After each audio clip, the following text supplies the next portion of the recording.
入南京生活的一天。老南京的私藏美食坐标，这下真给你们套干净了。汤包、炒面、锅贴、烤鸭，集齐本地人4件套路。门口正在交流汤包经验，在哪儿点呀？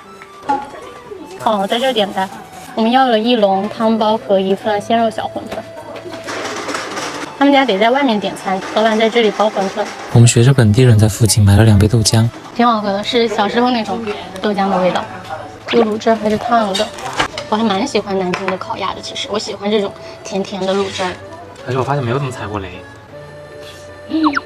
好好吃啊，真好吃啊！一点鸭腥味都没有。哎妈，这卤汁太香了，而且它也不甜啊，烤鸭皮也很好吃。好的鸭子啊！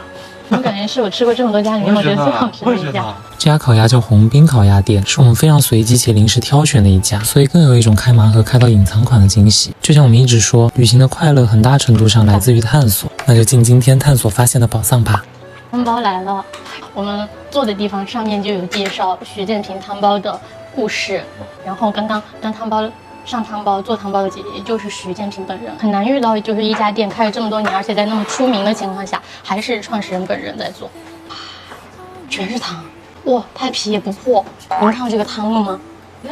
好，谢谢。我觉得这一家也是我在老店里面感受到的服务最好的一家。绝好吃。对于很多老南京来说，徐建平汤包或许才是他们心中真正的鸡鸣汤包。当年徐建平的父亲居银根师傅入驻鸡鸣酒家，成为了几代南京人的味蕾记忆。徐建平传承了父亲的手艺，又打出了自己的招牌。当很多食物都走向流程化，他依旧亲力亲为。汤是天然不腻的那种，它有一股很清冽的那种甜味，而且皮是软但不硬，软但是没有像有的都泡囊了。里面的肉团一点都不油。再来尝尝这个馄饨。感冒的时候来1碗多幸福。很童年这个馄饨，它又没有很重的调料味，好好吃啊，好了不起啊，我觉得。就给我一种很干净的食材的感觉，太宝藏了，我觉得。来南京快1年，目前学到的南京话应该让你怎么样夸一下他们？我的乖乖，绝美！吃完汤包，我们决定去吃巷子里的一家春园小吃。没想到下午1点店里坐满了人，人超多，人超多。我们的3鲜炒面来喽！来南京前，我们真的没有想过这里居然也是碳水王国，而且文物第一，武物第二，各家面馆也各具特色。觉得就是不一样的味道。这面是巨很久，夹起来咯吱一下的感觉。